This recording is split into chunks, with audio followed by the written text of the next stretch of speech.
Хересале кральжамат. Сакева махчинча юра. Ценаннан гиля шахавса бухунсар. Арусмазля учинна. В 1941 году страна столкнулась действительно с поистине масштабным бедствием. Бедствием, которое было направлено на уничтожение не только страны, но и народов, заселяющих не только нашу страну, но и весь мир.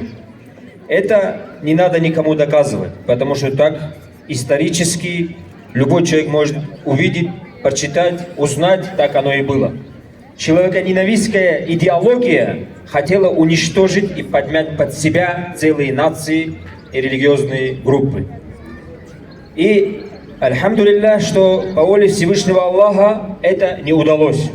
Но мы не должны забывать о таких исторических этапах.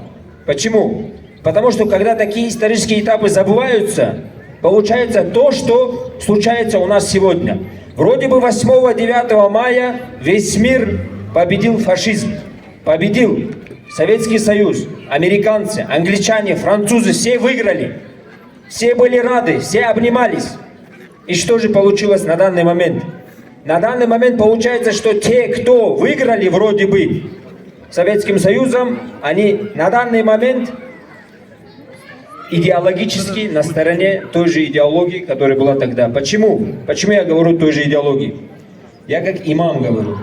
В течение 20 лет страны Запада планомерно около 10-15 до 20 миллионов, некоторые говорят, уничтожили мусульманские нации по всему миру.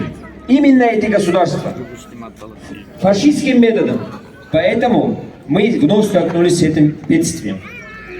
Но это чтобы вы знали, с каким врагом мы сейчас, против какого врага мы сейчас находимся, напротив. И хотелось бы сделать дуа за души тех, кто покинул нас. Все происходит только по воле Аллаха, и самое главное, чтобы жизнь прожить как человек.